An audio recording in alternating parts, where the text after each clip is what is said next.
My bodyguard discovered the one thing that could destroy my entire life. A secret so dark that my career, my reputation, everything I'd built would crumble if it came out. So I paid her to keep quiet, thinking money would be enough. But what she wanted wasn't cash. It was something far more complicated, far more intimate, and it changed everything between us. Before I tell you how a transaction turned into something I never expected, let me ask, what city are you watching from?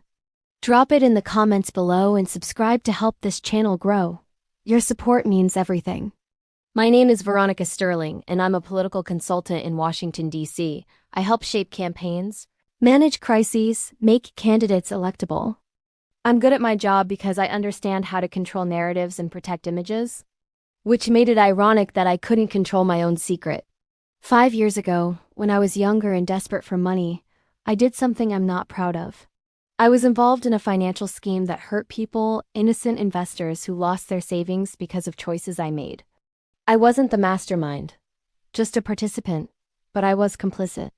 I got out before it collapsed, took the money and ran, built a new life far from that mistake.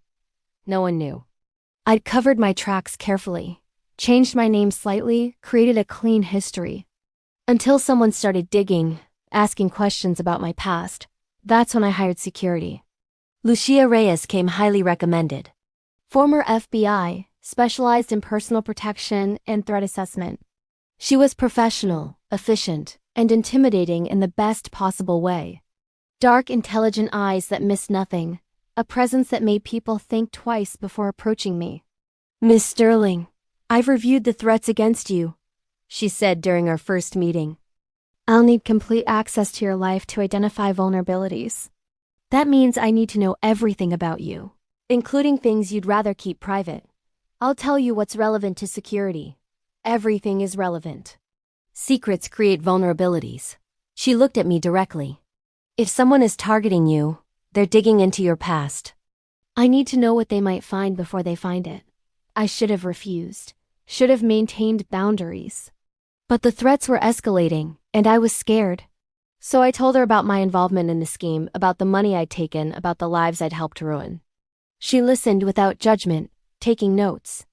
"This is serious. If this comes out, your career is over. Possibly legal consequences too." "I know. That's why I've kept it hidden. Who else knows?" "No one. Just you now."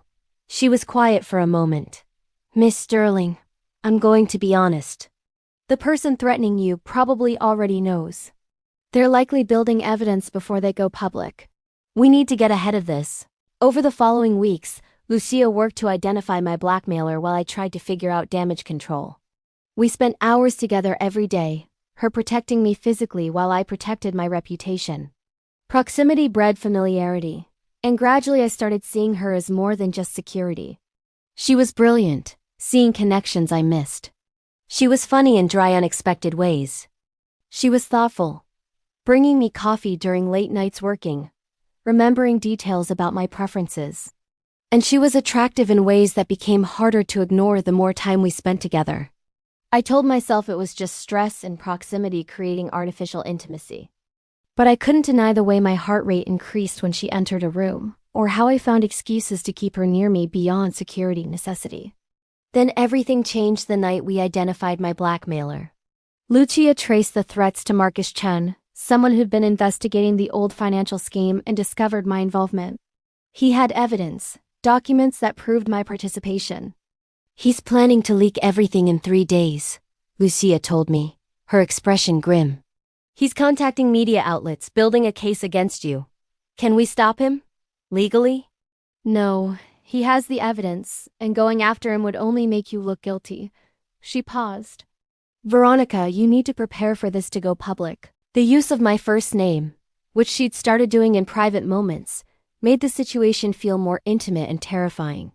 "My career is over, maybe. Or maybe you get ahead of it. Control the narrative, own the mistake publicly before he can weaponize it. That's still career suicide. It's damage control, which is better than total destruction." She moved closer.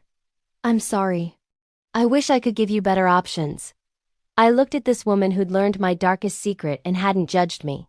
who'd worked tirelessly to protect me despite knowing what I'd done. Lucia, I need to ask you something, and I need you to be honest. Always. I'll pay you whatever you want to make this go away. To bury it, to intimidate Chun, whatever it takes. Name your price. Her expression shifted, something like disappointment flashing across her face. You want me to break the law for you? I want you to help me survive this. By becoming the kind of person you're trying to hide from being? She shook her head. Veronica, I can't do that. I won't compromise my integrity, even for you. Even for money? I can pay a lot. She stood up, putting distance between us. You think money is what I want from you, isn't it? I'm paying you to protect me. This is protection. No, this is corruption. And I'm disappointed you'd ask. She moved toward the door. I'll continue doing my job until the threat is resolved. But I won't help you commit crimes. After she left, I felt worse than before. Not just because she'd refused, but because I'd insulted her by assuming she could be bought. The next day was tense. Lucia maintained professional distance, speaking only when necessary. The warmth that had developed between us was gone, replaced by cold efficiency. That evening, as we were reviewing security protocols, I finally apologized. I'm sorry about last night. I was desperate and I said something I shouldn't have. You're right that I was asking you to compromise yourself, and that was wrong. She looked at me for a long moment. Why did you really ask me? Was it just about the secret? What do you mean? I mean, you could have asked anyone to help you cover this up. Hell, you could have gone directly to criminals who specialize in this kind of thing. But you asked me specifically, knowing I'd likely say no. She leaned forward. Why? I struggled to answer honestly. Because I trust you. Because despite everything, you're the one person who knows the worst thing about me and still treats me like I'm worth protecting. And what did you think would happen if I said yes? If I helped you bury this secret, I'd keep paying you. Keep you close. As your bodyguard? As whatever you wanted to be. The admission came out before I could stop it. Her eyes widened slightly. Veronica, what are you saying?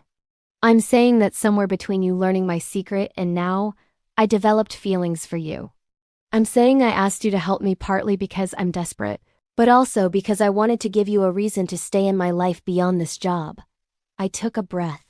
And I'm saying that what you want from me, it's not money, is it? No. She said it simply. It was never about money. Then what do you want? She moved closer, sitting beside me on the couch. I want your honesty. Real honesty, not the curated version you show the world. I want you to face what you did and deal with it properly, not run from it again. She took my hand. And I want the chance to see if what's developing between us is real, or if it's just crisis bonding. My heart was pounding. You have feelings for me too? Yes. Completely inappropriate, totally against protocol, feelings I've been trying to suppress for weeks. She smiled slightly. But Veronica, I can't build anything with someone who's still running from their past. If you want me, really want me, you have to stop hiding. If I come clean about what I did, I lose everything. Maybe, or maybe you lose the life built on lies and get a chance to build something real, something honest. She squeezed my hand. I'll stand beside you either way. But I can't be with someone who's still lying to the world, because eventually you'll lie to me too. That night, I made the hardest decision of my life. I called a press conference, got ahead of the story, and publicly admitted my role in the financial scheme from years ago. I apologized to the people I'd hurt, announced I was making financial restitution to victims, and accepted responsibility for my actions. The fallout was brutal. I lost clients, faced legal investigation, watched my reputation crumble. But through all of it, Lucia was there. Not as my bodyguard anymore, but as my partner, helping me navigate the consequences of finally telling the truth. The legal process took months. I eventually reached a settlement that required paying back the money I'd taken plus penalties, and accepting a temporary ban from certain types of political consulting. My career wasn't over, but it would never be what it was. Through it all, Lucia and I built something real. We started dating officially once she was no longer my employee, taking time to see if our connection survived outside the crisis that created it. It did. Without the secrets and lies between us, we discovered genuine compatibility. She told me about her childhood in Texas, about becoming an FBI agent to help people, about leaving because the bureaucracy frustrated her idealism.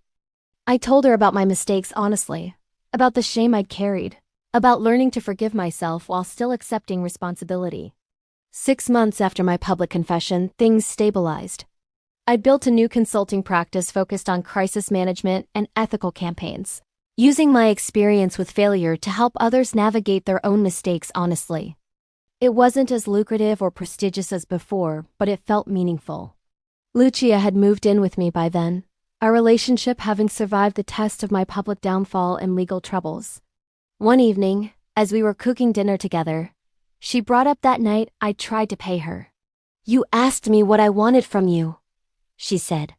"You thought it was money or leverage. But you know what I really wanted." "What?" "I wanted you to trust me enough to be honest. I wanted to see if you were brave enough to face your past instead of running from it again." She turned to face me fully. "And I wanted the chance to love you without secrets between us. That's what I wanted. That's what you gave me by coming clean. It cost me everything. It cost you the life you built on lies. But it gave you a chance to build something real." She took my hands. "Veronica, I love you. Not the perfect consultant everyone thought you were, but the flawed, brave woman who made mistakes and chose to face them. That's who I fell in love with. I love you too. Thank you for pushing me to do the right thing, even when it was terrifying. That's what partners do. We challenge each other to be better." A year after my public confession, Lucia proposed. We were at home, just a quiet evening when she got down on one knee. "Veronica Sterling, you taught me that courage isn't about never being afraid. It's about doing the right thing even when you're terrified." She pulled out a ring. "You faced your darkest secret, accepted the consequences, and built a better life from the ruins. I want to spend the rest of my life being brave with you, facing challenges together, building something honest and real. Will you marry me?" I said yes through tears. We got married 6 months later, small ceremony with close friends and some of the victims from the old scheme who'd accepted my restitution and apologies. Having them there felt important, a reminder that acknowledging harm and making amends mattered. During our vows, I talked about how she'd refused to help me hide, how that refusal had saved me. She talked about how loving someone means seeing their worst and believing in their capacity for growth. Looking back, I understand that what Lucia wanted was never about money or leverage.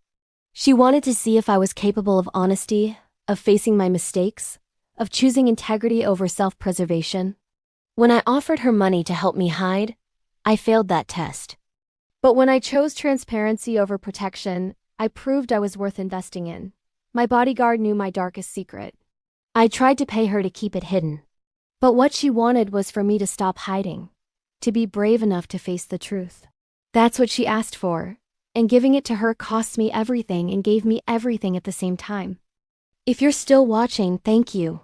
Subscribe and comment about facing hard truths. Have you ever had to choose between hiding and honesty? What did you choose? Share your stories. Because sometimes the people who care about us most refuse to help us hide. Sometimes real love means challenging someone to be better, even when being better is painful. Sometimes what looks like losing everything is actually the first step toward having something real. I paid my bodyguard to protect me from my past. Instead, she protected me from myself, refusing to help me hide and pushing me toward honesty. That honesty destroyed the life I'd built on lies, but gave me a life worth living instead. And it gave me her, which was worth more than everything I lost.